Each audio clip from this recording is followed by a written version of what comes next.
there a way I can add people to it? Um,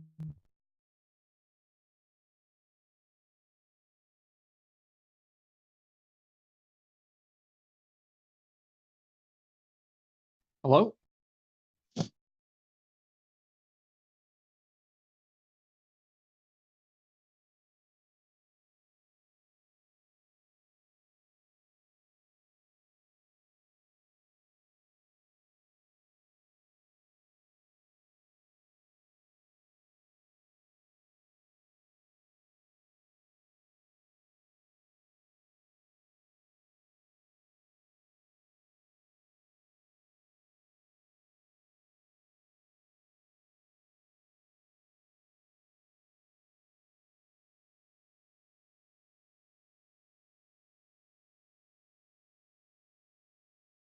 Hello? Am I not? I can't hear you if you're talking. Helps if I turn on my mic. Ah, yeah. Hi. Hello. I will I try and add sent them. you their Discord names, the two people that said they'd be able to join. Since I'm not sure exactly how to add people to a call that I didn't create. I don't know if people are able to do that.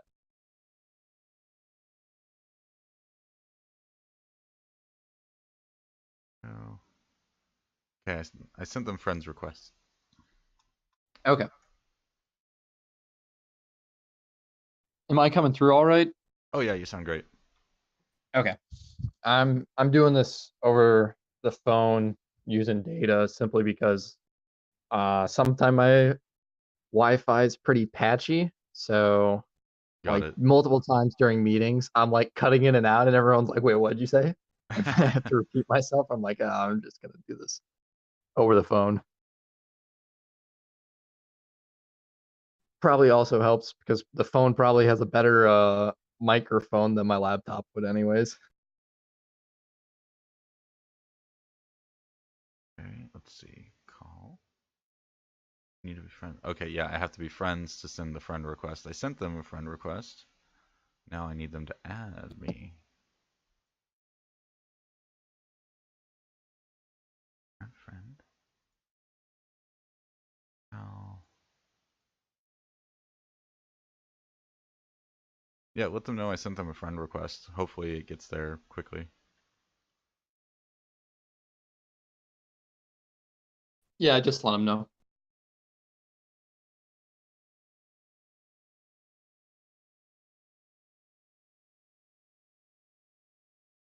Okay, Zeomaster just said he accepted it. Oh, I got a separate call with Zeomaster. Okay. Hmm. Hello. Hello. Let me call. Oh, it looks like I can only have one person at a time. That's not right. Um, Here, instead of a private call, why don't we join like a voice channel and I can record that? Okay, that works too. Um,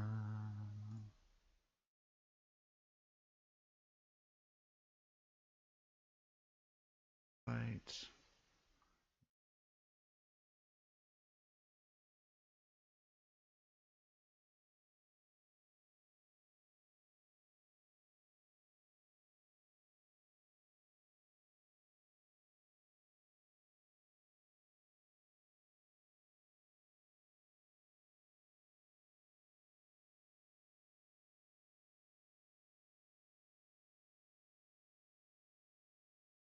Roles. Yeah, sorry, there's server settings on this one. Just go up to lobby chat if you can see that one.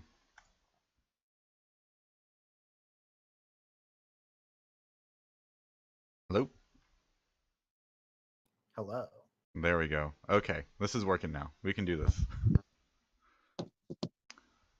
Uh,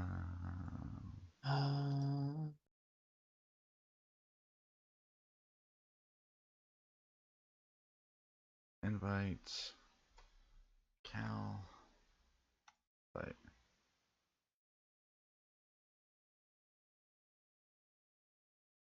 There we go. All right. Hi, everyone. Hello. Hello.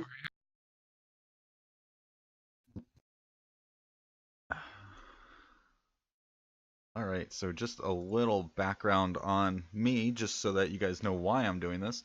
I have always been interested in esports since like the early 2000s. Unfortunately, there wasn't much of a scene or a professional route to go that way. So I went the other way. I went into game development.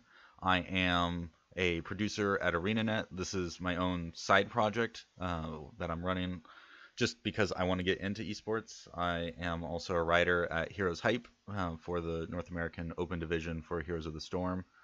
And so I'm just treading water, trying to find ways in, and I found some really interesting stories in the collegiate scene as I've been talking to people or following them on Twitter and everything. So I decided to start a podcast. And originally, I was talking to other game developers for advice for people to get into the industry, but now it's kind of morphed into whoever wants to talk to me, whether it's esports or game development.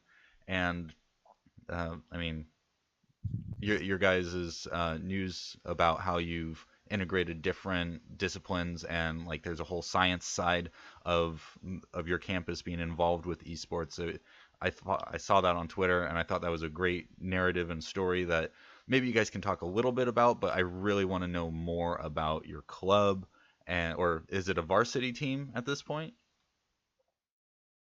So there is no varsity team yet. That's kind of more so with what the program that they're developing. And so everything with the club is pretty much going to stay the same. There's just going to be 2 to 3 varsity esports teams, at least initially, until they're able to maybe build out the program over the coming years. But yeah, there's currently no varsity teams at Got it. this time. Okay, so actually, before we dive into all of that good stuff, why don't you guys do a quick introduction? Okay. I'll go first. So I'm Nicolas, ShadyBacon, I guess you can go with that. I was a CSE student at The Ohio State University, graduated back in 2017. Decided to stay on with the club as one of the initial founders of kind of organized esports teams at Ohio State.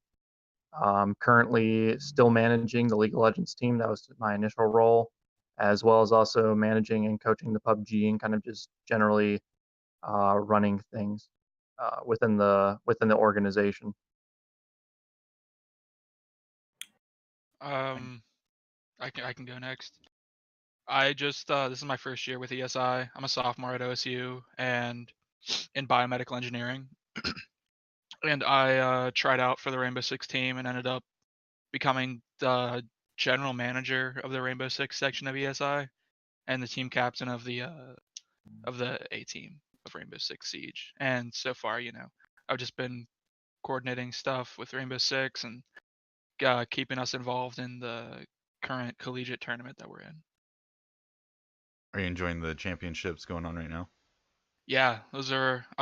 It's a lot of fun to watch. It's crazy seeing what these guys do. It's just there's no way I can see that in a pub match. Right. Yeah. It's a whole nother level, Yeah. even above the collegiate scene. And Zeomaster, how about you? Yeah, my name's Zach, Zeomaster online, and I am the team manager of all of the Dota 2 stuff for ESI. I run the teams and do community management. I'm also a player on the D2 team for Dota 2. Great. And so actually you mentioned ESI. What is that? Oh, that's Yeah, just the name of so the club that we yeah, are part of. Got it. Okay. So tell me about the size. I mean, with how many teams you guys are managing already, I imagine that the club is actually a fairly good size. But how big is like your participating students? participating on like teams because currently like ESI is more strictly kind of the teams, and Hmm. so the staffing for the teams, the players for the teams, and currently like towards the end of this semester and going into next semester, we're building out we're trying to build out the community of more casual play, getting people more involved with maybe like in-houses and conversations in the Discord that we have. That's one of the goals that we're definitely moving forward with next semester, as we did just release like community manager roles. That's kind of something newer that we just came out with, and so we have a lot of plans for more casual and community-based stuff But over right the now, next over the next semester and the coming years. okay, but right now it's mostly formulated around the formal competitive teams. Yeah. Yes. Got it. That's an interesting way to start. Most of the other colleges I've talked to, they've all started more as the gaming clubs, and then as those have gotten more popular, they formalized a team. So, what do you know the origin of why start competitive before community? I would say that it didn't actually start competitive. So how all this came about was during the kind of the summer of my sophomore year at the university. I was a member of ESI. At the time, ESI was known for running LAN events and just casual viewing parties and whatnot. And so there was a huge community around that, and a couple of the friends that I had built within that club over the summer, we were like, there's going to be this collegiate League of Legends tournament that's really big with scholarship money. We have some good players here. We should form a team. And so we kind of within ESI, within like a certain branch of ESI, decided to start developing a team for League of Legends, and then over the next year, it branched into Overwatch, and then over the next couple of years, it's branched into a bunch of different titles: CS:GO, Dota, Rainbow Six, PUBG, Rocket League, just all the different kind of collegiate titles that there are. So, or initially, like ESI was more about just running events. There's another club on campus that also did very similar things. And so with kind of the university involvement, there was discussions on maybe having ESI strictly being kind of the team things, and Hmm. the so that's where we moved towards, and then we gave Buckeye Land more of the reins to do the casual events.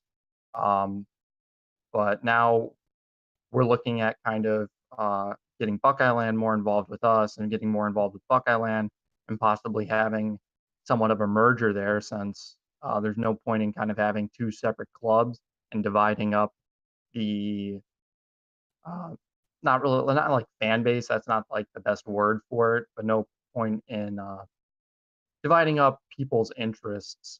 Kind of just making one good community that everyone feels that they can be a part of, whether they're interested in casual or competitive, or just maybe um, watching some interesting games. Since I know a lot of our matches are really competitive, competitive and fun to watch. Absolutely. And I mean, that sounds like a great plan going forward, is making sure that everyone's part of the same community, even if their interests are slightly different, but the games are all the same. Now, it sounds like I mean, to have those separate clubs, they have to be relatively self-sustaining on their own with a good sized community. Do you have a good idea of how many people are in the Buckeye LAN or in your ESI? In ESI, we probably have, if you're including players, I would say around 80 plus ish players plus staff. And then for Buckeye Land, I'm not exactly sure on their numbers since I'm graduate. I'm not in the area to kind of go to their events all that Got it. often. But they usually have relatively good turnouts in their events. I know they're really active with their community. So you've mentioned that there's also campus involvement, faculty involvement. Can you talk a little bit about that, about how they're helping you guys compete or organize? You cut out. Oh, I cut out. Maybe talk about how the faculty or the campus is helping support you guys and organizing the competitive side, or supporting you with like the arena or any of the other studies that are going on. Yeah, I think the biggest thing for kind of the club that the university is doing is definitely the arena that's being built. I know that's definitely gonna help with team practices, just having everyone in person.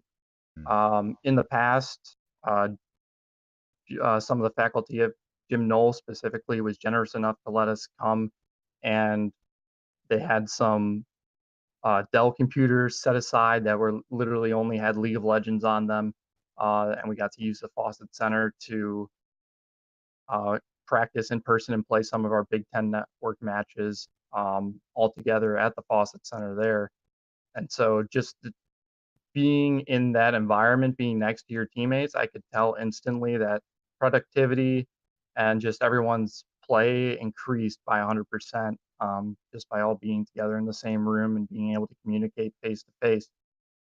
So I think that's going to be a real big benefit in the coming years to be able to have our club teams and then our varsity teams all be able to use that facility.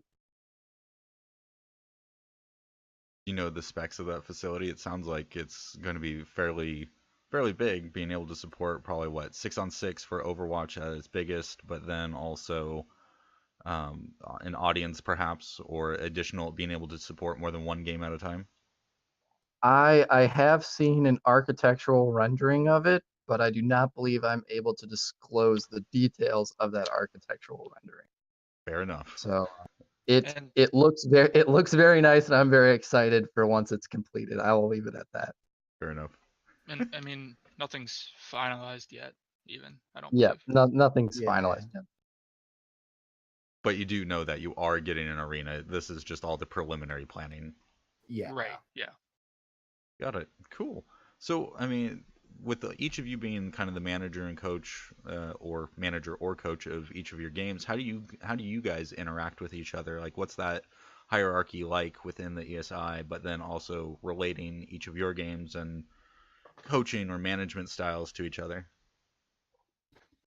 I think one of the biggest things that we do together is we have our weekly meetings where we get together and all of the managers, like, we if we have like a club wide issue to talk about, we discuss that, but we also go through like every game's weekly schedule, basically. Like, if there's any issues, we can talk about it and like discuss as a team how to deal with it.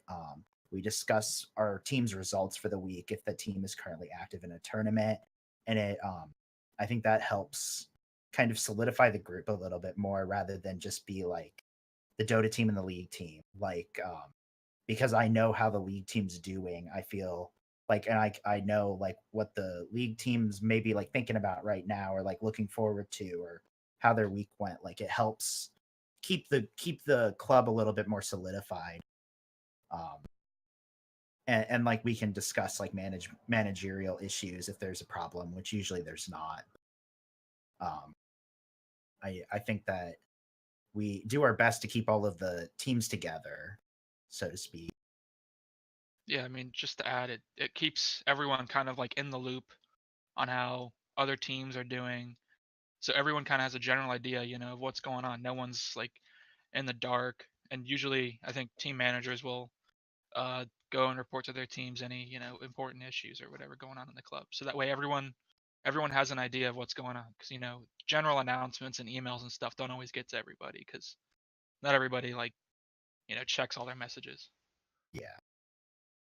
It's Yeah. I think the management position is a good way to make sure that the players know what's going on, but like the players are able to focus on the games, and then we can focus on kind of more of the admin stuff. Nice. I think that makes a lot of sense. And how did you guys fall into the managerial roles? I So I mean, I was basically talking with Nicolas or ShadyBacon before trying out for Rainbow Six about becoming, possibly like a manager for Rainbow Six. But then we discussed it, and we decided, it wouldn't be fair if I was a manager and then helped like conduct tryouts while trying out myself. So basically, I tried out, and then, based on how well I did, I'd get placed on a team. But then afterwards, I'd also become the general manager for Rainbow Six. So basically, I could kind of have that dual role where I'm also a player as well as doing the managerial duties for Rainbow Six. Yeah. And for Dota, we had a team already made, and I was the one who made the team originally, and then ESI reached out to me like a few weeks into our season and basically asked if I wanted to bring the team on board. And basically we decided that that would be a good idea. Um, and then so I just basically continued to manage the team because I had put the team together in the first place. And then this year we held tryouts and did everything official. And because of ESI, I was able to have the resources to run two teams a little bit more effectively. So we got to have some more people come out and play Dota with us. How about you, Nick? So I kind of just was asked if I wanted to be the league manager. I was like, yes, Well, that I like works. league. I'll be the league manager. It's kind of different when you're like one of the co-founders. You're not kind of like asking for the role. You just kind of have the role. For PUBG though, that one's kind of different. I'd been watching a lot of PUBG whenever it was released. I want to say like 2 springs ago or something along those lines. Um, and based off of everything I'd seen and the popularity of it, I knew it was going to have its place in esports, and it already had kind of uh, some leagues sort of developing or some tournaments, and I was really interested in watching all of those. And so when fall semester came around last year, I was like, okay, let's see how much interest there is for PUBG. And so there was a couple people that were trying out. Um, I made a team of 5, and so I kind of took the initiative to set that up because I was really passionate about the game and I really wanted Ohio State to have a team. And then there was a really great league that presented itself to us, and so we were able to enter and compete in that. And that's kind of how that goes. Well, that sounds nice and easy. Yeah, and for the Yeah, rest of everything really kind of lined itself up for PUBG, and I think that's a big part thanks to the University in Tennessee of Knoxville. Since I want to say I'm pretty sure they set up the Collegiate Battlegrounds Association, and then also this year they expanded and partnered up with another league to run the Collegiate Rainbow Six League that our Rainbow Six team is competing. You're going to say something, Zach? Yeah, I was just gonna say that I think that the easiest thing about being the managers is that these collegiate leagues are set up by people who care, right? Collegiate Star League is a big tournament for at least a couple of games. Dota specifically for us, and then also I think they run a League of Legends tournament as well as a few others. But um, it's it's good that there's universities and companies taking collegiate esports seriously already. And like before, I think ESI was even really big for OSU. It was you can make a team, and it is like you can get in there with pretty much minimal oversight, right? If that makes sense. Yeah, it does. And I mean, if you look at where the collegiate scene is, it's basically where the pro scene was like 2 to 3 years ago, where things were starting to get rolling. I mean, you have NACE, you have TESPA, you have the Collegiate Star League now, and then there's all these other little show matches going on and other tournaments that are being put on by other schools, and they're kind of doing invitationals out. So like there's a whole lot more infrastructure and modeling after the pro scene that's happening. And I think that's going to be overall a benefit for the collegiate scene, especially because there's so many more people and it's so much more accessible than the pro scene is. Because without like the regulate or the relegation leagues and or relegation matches, there's no real way to move into those pro scenes without just joining an established team. But with universities, it's like everyone's on the same ground and everyone has like 20 to 50 students who are playing video games and actually follow esports as well, and they want to do something. So I think the sheer number is a huge contributing factor with how well established the collegiate scene is now, even though they are maybe a little bit behind in terms of organization and like kind of universal support. Yeah, definitely. And like they're the good thing about this too is that like they're I mean like I can't speak for the rest of the esports, but I know for Dota we play for some serious cash in terms of scholarships as well. Like Collegiate Star League is a $10,000 prize, so that's like not an insignificant amount of money for some of these students. Oh, Who are, absolutely. Yeah, and the Heroes of the Dorm League, that one is a considerable chunk of change as well. yeah, I know League and Rocket League. I think League of Legends and Rocket League both play for some decent money as well, from what I've heard of. And now those tournaments have some really good production value behind them. And like those are becoming like professional grade streams and broadcasts. Like maybe the casters are a little shaky, or like some of the transitions and graphic design and all that kind of stuff is like less polished, but it's all relied on like students or like a new organization, so they're still feeling it out. How do you feel about turning your guys' club into a bit of a production house as well? Like you mentioned, or I think Nick mentioned community managers earlier. And so, how else are you expanding into like that production role? We're gonna start working on casting most of our, collegiate matches if they aren't already being casted by like the league themselves. Um, currently we're not doing that because we're still working on graphics and everything, but we're really expanding our basically our way to reach people who would want to watch us play and to kind of just expand the amount of people who are involved in ESI and our school's collegiate teams. Yeah, it's about opportunity.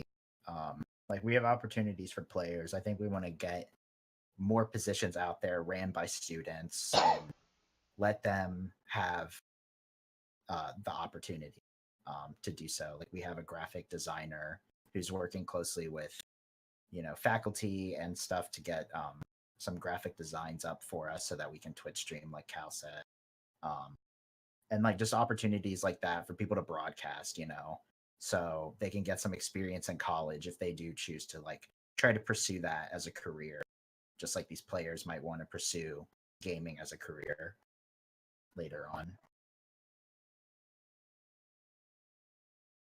So, I mean, you guys sound like, I have to say, I really appreciate each one of you being able to speak towards these questions. And I get a sense of ownership from Cal, a sense of ownership from Zeo, and a sense of ownership from you, ShadyBacon.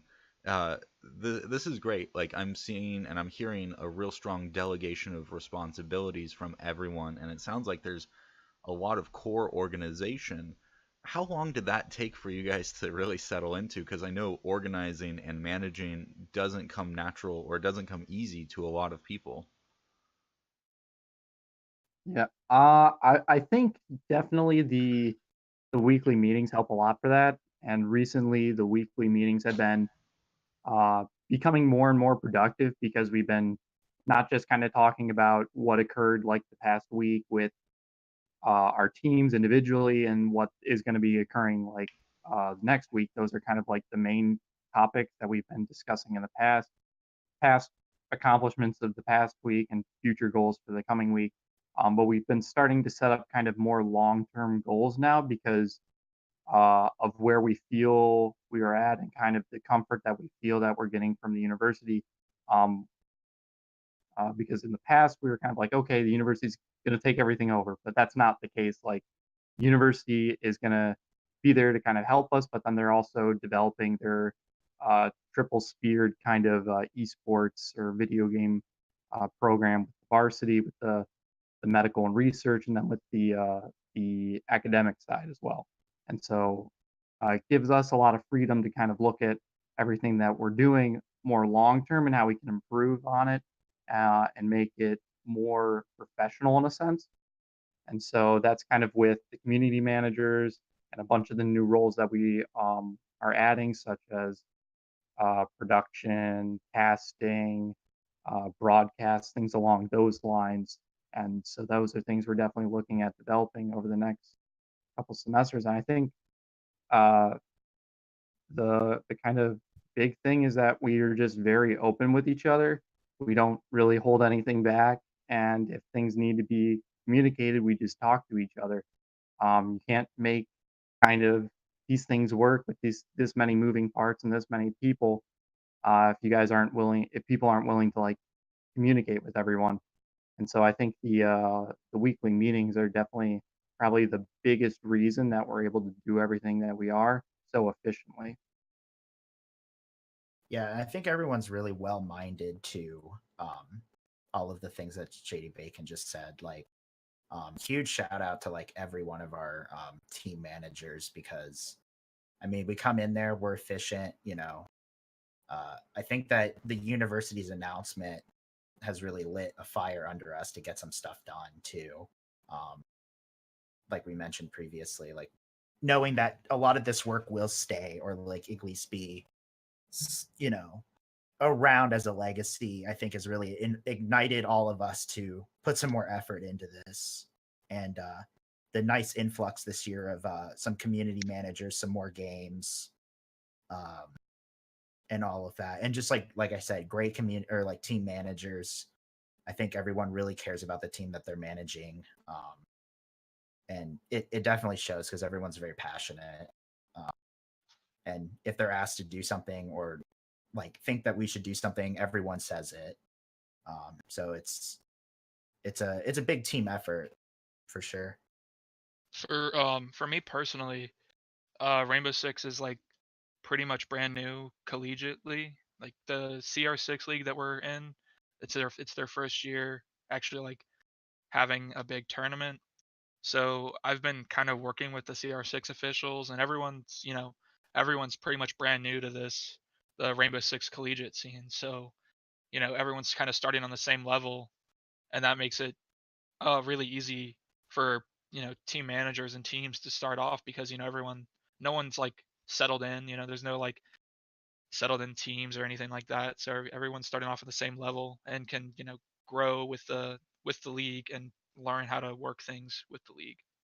And it's great that everyone has that understanding of we're all new to this, so let's all go at it together, as opposed to being like we're used to doing it this way, so everyone else new has to do it too. Right. Yeah. It's really great being able to kind of like build this collegiate league with them to be a part of starting it off. Yeah, and the matches have been a lot of fun to watch. I'm getting into R6 myself, and it's just been like, okay, it's maybe not as like flashy as the pro games are, but I mean, it's still high level play for sure. Right. Some of the teams that we play against are very, very good, and I would say almost like maybe a little bit below the pro level, but there's still, it's very high level play, a lot of coordination, and a lot of communication. It's, really impressive to watch and play against, and to be a part of this league. Now, I mentioned going into the production route and like getting, and you mentioned adding more roles to kind of help fill that out and make sure that it seems like a holistic view of esports and you guys get it down. What's some of the things that you've taken from what you've learned while managing or coaching esports that you kind of take it into your day-to-day life? I mean, I think a big thing is just like leadership, right? Like we are all fortunate enough to have leadership positions inside of our own teams, and at least for me personally, like running the Dota team originally without any support was definitely an interesting challenge. Just one, you have to get to know these people. Like I didn't know anyone on the team beforehand, so you have to make sure everyone's going to be able to become friends or at least like be able to be good teammates, and then you have to figure out your relationship with those people. And then once you join that bigger organization, like make sure that they are going to act appropriately for the club, and then make sure that their needs are met. Like these guys are players, like they play at a really high level, even if we are in collegiate, and you know, make sure that you can talk to other people. It really builds your conversational skills. I think you're able to say things more succinctly when you're like organizing with other teams about like games or like talking to your team about practice. Yeah. For me, I've again with the leadership, I've had to make decisions for my team, and because I'm the captain, I'm the one or manager and captain, I'm the one kind of responsible for it, for this team and how well we do. So, there's that sense of personal responsibility for the team, and that kind of helps me, you know, manage other responsibilities too, because it helps with my time management skills, communication skills, just because there's so much to talk about, and I have to constantly be communicating with league officials, my own team, and the some of the leaders of the OSU ESI, and it's a lot of work, but it's well worth it because it helps me, I think, just become a better coach, and helps me in my everyday life to just become a more like well-rounded person.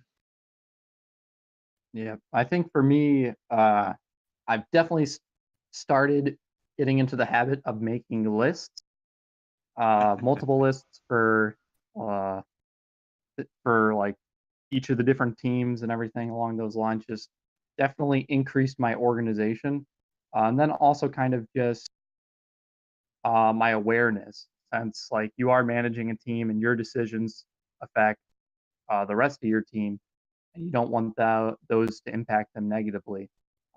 So it kind of just being aware of like how your actions affect people and like your everyday life, and then um, those with the players you're managing. And also, I think kind of another thing like along those lines is uh, like the actions you make and how they represent kind of the brand or the org that you are representing, how that can also impact them negatively. That's definitely something through like out all of this that I've been more and more conscious of. Absolutely. I mean, I think brand is especially right. I mean, OSU is going out on a limb to be a front leader in all of this. And so all the students have to act and behave and perform at that upper echelon expectation. So it totally makes sense, and it's, I mean, but that's how it has to go. The school has to protect itself and make sure that it's being represented in the best light. And I mean, esports in college is new, so one of the first schools that people hear about is going to be OSU, especially with that three-pronged approach, which sounds absolutely amazing. Is there anything more you can tell me about that?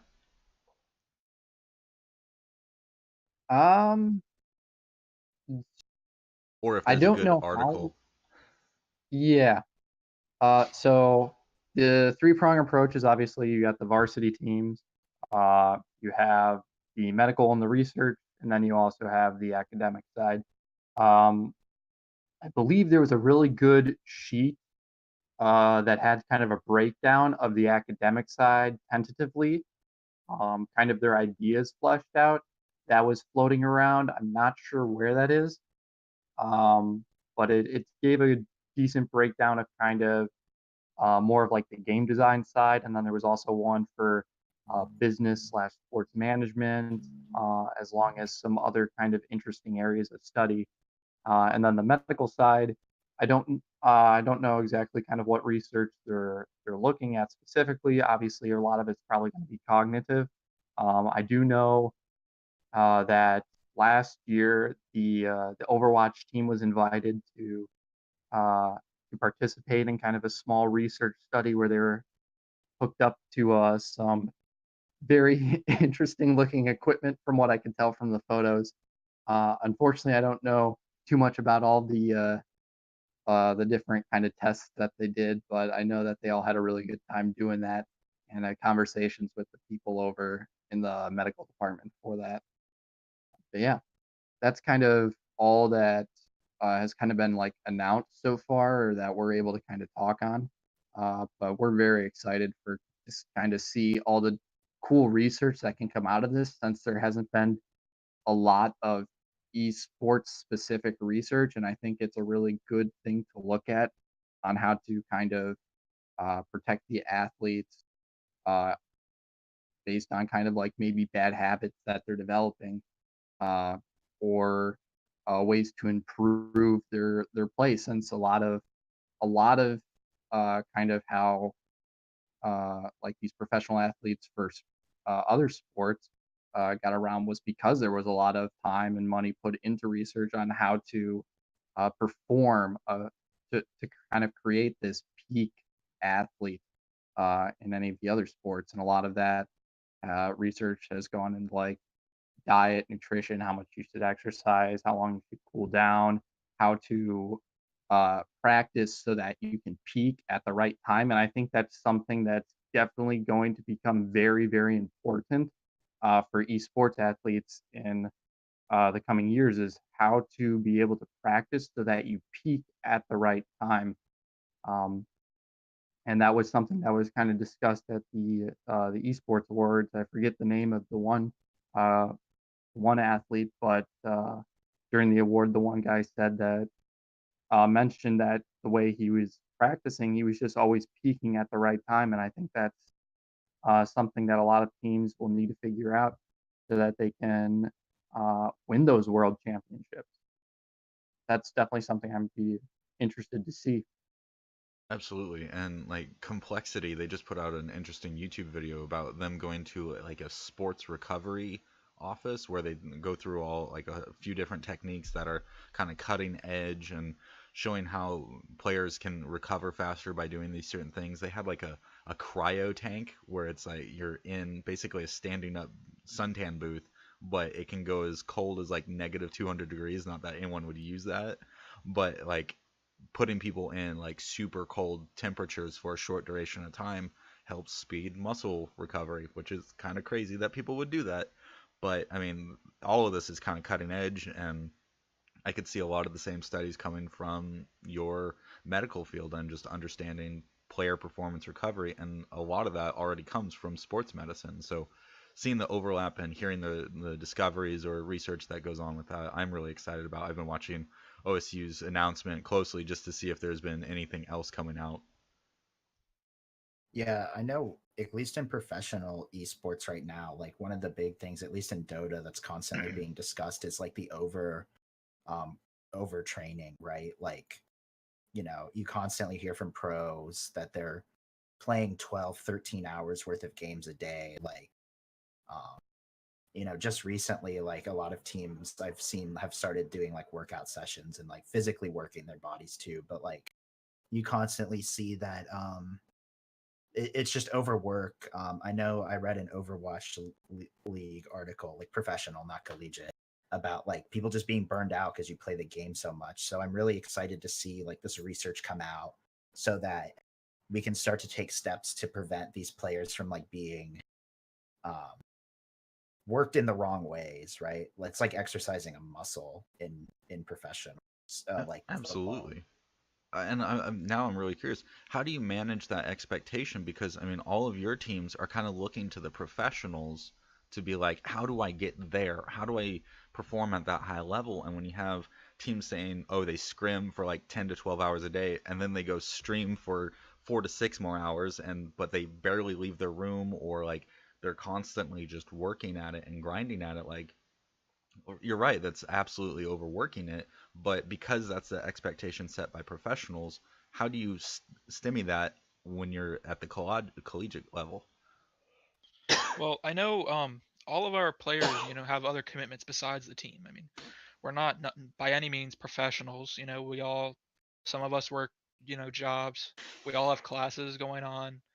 So basically, I make sure that my team doesn't, have to sacrifice other things for the game, but I try to make sure that they can get as much practice in as possible.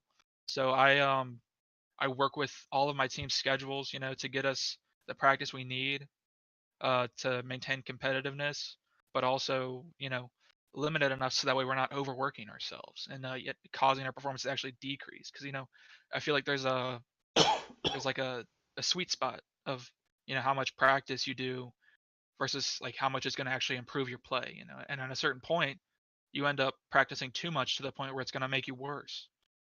Um, and I try to also have like meetings with the team that aren't, for my example, Rainbow Six.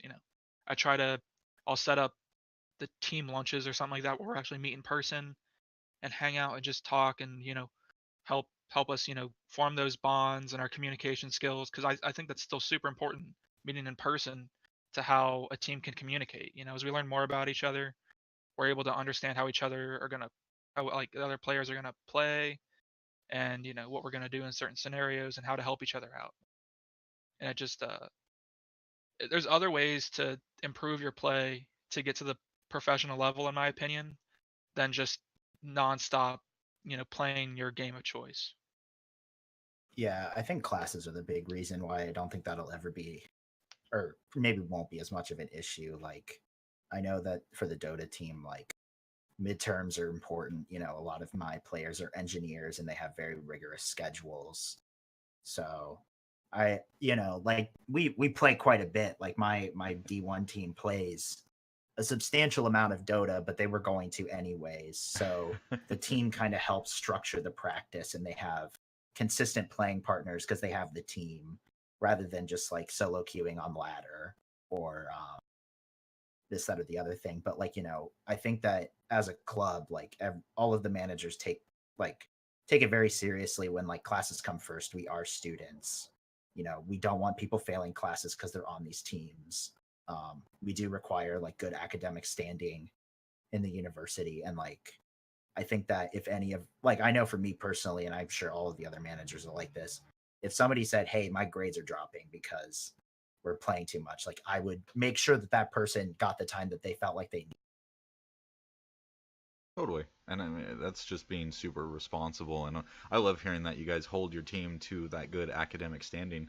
Because I think there is still that perception that, oh, you're playing video games and it's not a real sport or anything like that. So how can you let your grades slip? But as you guys talk through that organization, and that's partly why I want to do these podcasts, because you guys sound so freaking professional and on top of it and organized that someone hears this, they're going to go, oh, that makes so much more sense. And the fact that you hold your students accountable is a great step, and probably puts some people at ease when they start hearing, oh, esports is growing. Yeah, I mean, every I don't know, let's say every hour-long match you could see us play probably has around somewhere in the range of, I mean, depending, somewhere in the range of like 10 to 20 hours of work put behind it per week. So it's not a small commitment. It's a decently large commitment. So, think of it as like almost like a part-time job you're working along with college and everything else. Yeah, I do like your point about how like this, hopefully we see the collegiate scene come out. And I think that OSU's announcement is really big just in the grand scheme of the social idea of esports. I'm hoping that once OSU and hopefully other major universities start taking this seriously, people will start to, the social stigma of just playing video games becomes a little bit less innocuous as it is in our society right now. I think that collegiate esports is gonna be a big deal when it comes to that kind of social perception. So I think that we all do our best to take it seriously and be professional, because I think that we're all passionate, at least about our games and about playing, and we want people to take us seriously. Yeah, and I think like I can speak on this as like one of the biggest examples I give to anyone that might be worried of, oh, I don't know if my kid will have enough time to like put in all the practice, compete, and then also keep up with academics. Uh, just last year, one of the players on the League of Legends team graduated. Uh, Graduated in 3 years, was a CSC major, and competed all 3 years, practicing 3 to 4 times a week, and then also playing in one competitive league match additionally to those 3 to 4 practice days a week, on top of classes and work. And he graduated. I'm not sure what GPA he graduated with, but he has a nice job now at Capital One.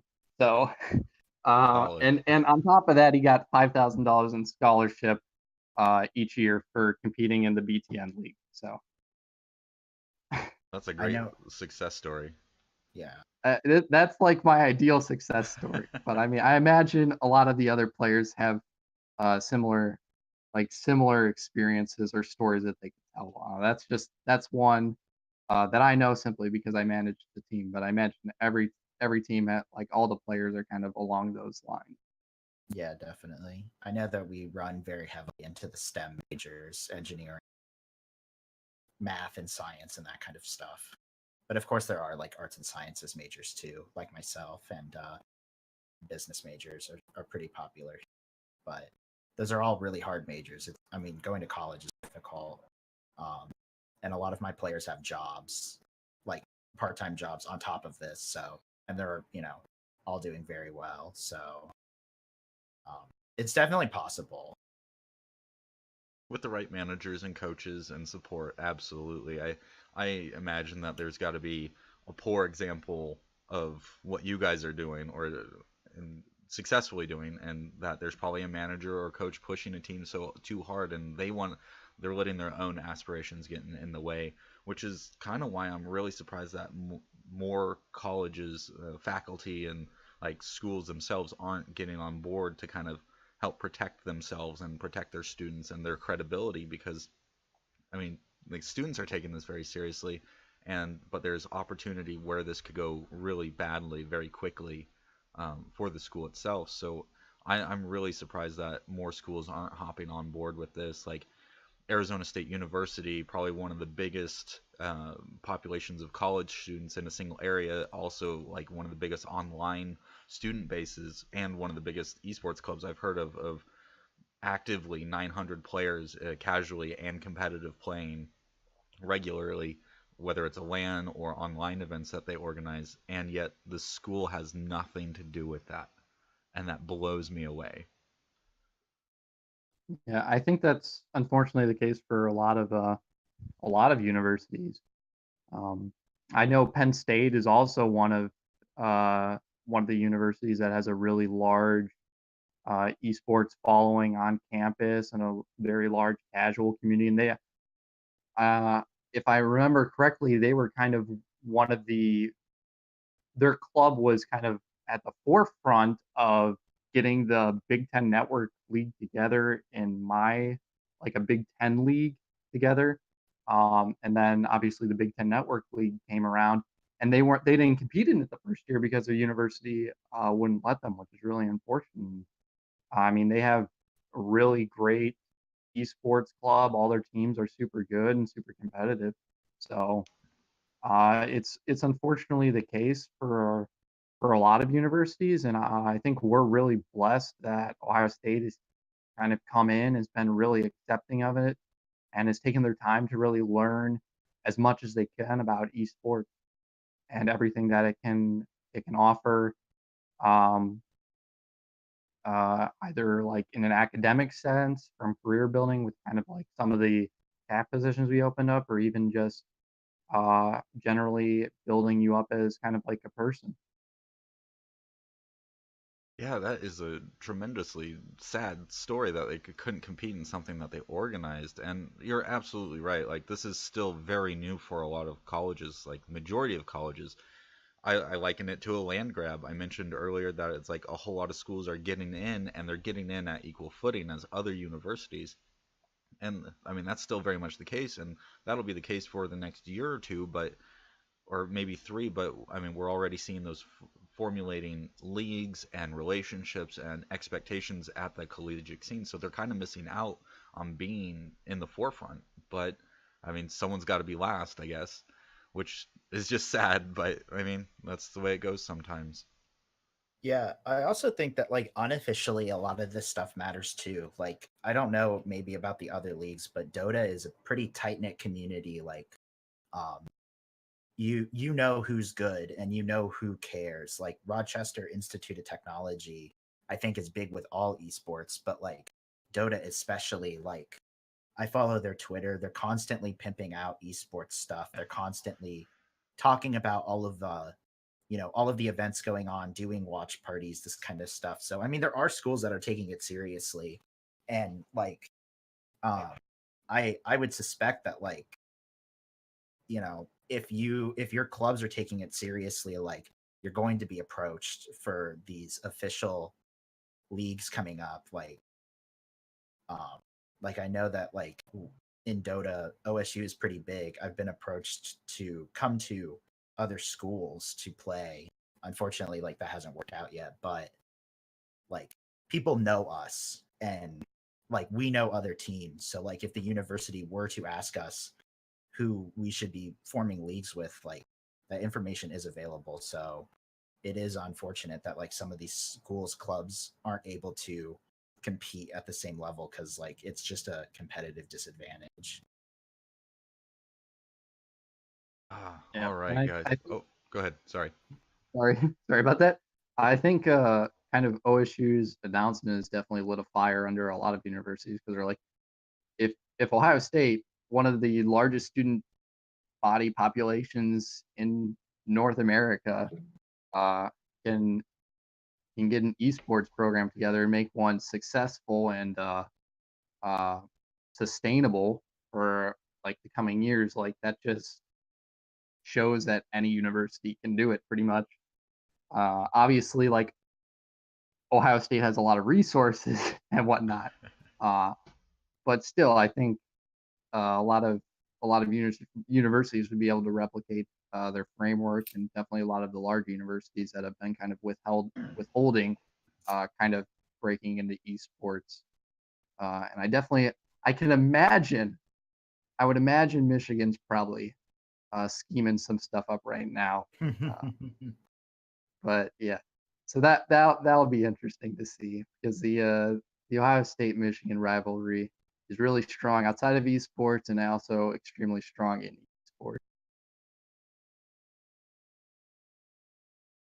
Now, okay, one last question, and then I want you guys to do some shout outs for like events coming up, your clubs, anything that people can be paying attention to for Ohio State and your guys' activities. But one last question.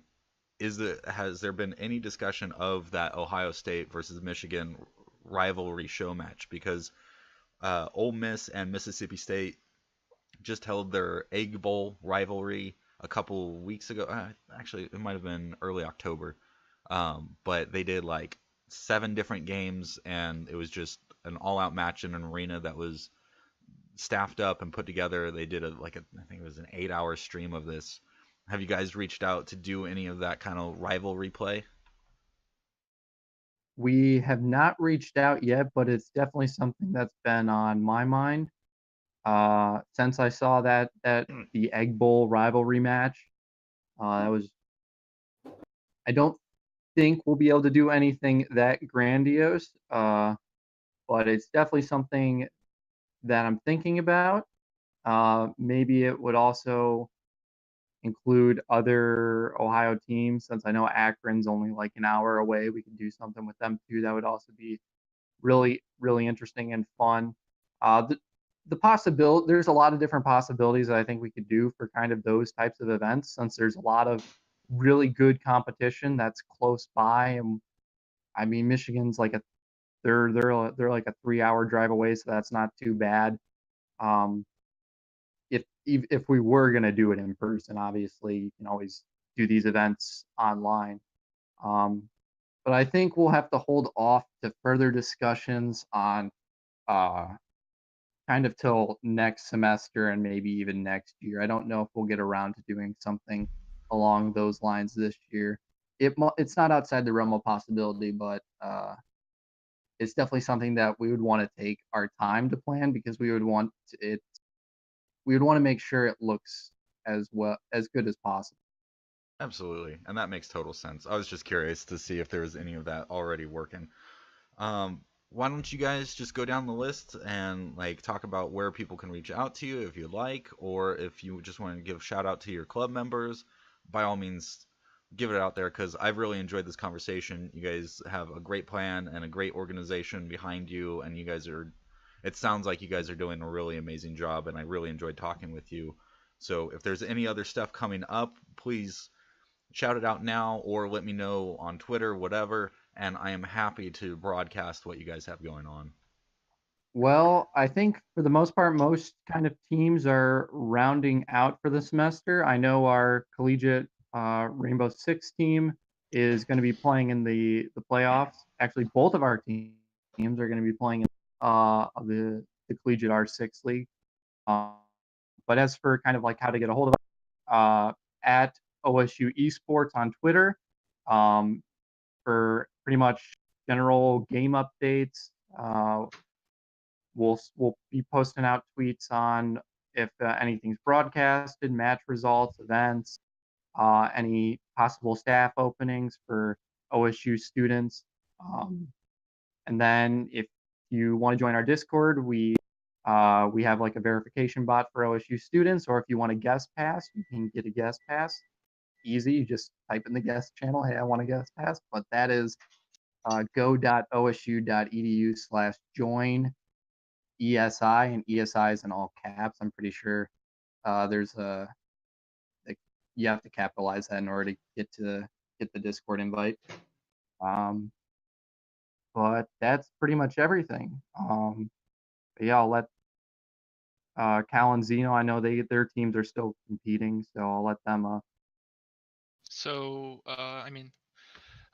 Nick already said a bit about it, but yeah, we're playing in playoffs in a couple weeks. We have a bye week this week, or this past week we did, and over Thanksgiving break we will, because a lot of students are going to be busy.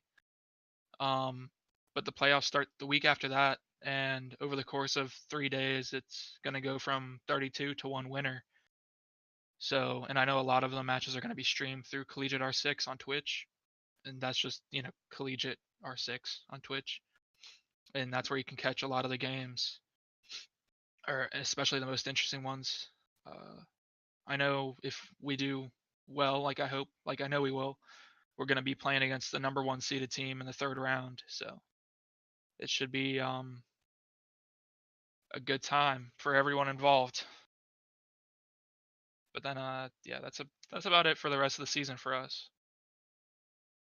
Yeah, for Dota, rounding down for the D1 team until next semester, we're going to be competing in hopefully the Winter Invitational for CSL. It's a new thing they've got started. That's going to start in January. However, the D2 team, Amateur Dota 2 League, we're in the round of 8. Going to be competing the week after Thanksgiving on Thursday. I'm sure if that's streamed, we'll make sure it goes out on the Twitter. But other than that, not much going on, unfortunately, till next semester. We're going to be playing in a American Video Game League for Dota, if that's happening. CSL is going to continue for the D1 team, and we'll be making an appearance in anything else that we can find. We're hungry for games. Yep, and I think I'll just shout out Callie, our graphic designer, Plant Mom, our community manager, head community manager, who's helping out all the kind of new people getting acclimated. J Bob, Rocket League coordinator, Respawn, Overwatch. There's so many people. I can't name all of them. But huge shout out to like all the staff for ESI making kind of everything that we do just amazing. Yeah, 100%. It sounds like you guys have some great support behind you, and I can't wait to hear more about the organization as it moves forward. So keep in touch. Let me know if there's anything I can do, and thank you once again for coming out and talking with me, all 3 of you. Yep, it was our pleasure. Yeah. Thank you so much. Thank you. Thanks, guys. Have a nice night, or nice day. You too. Well, You too. Yeah.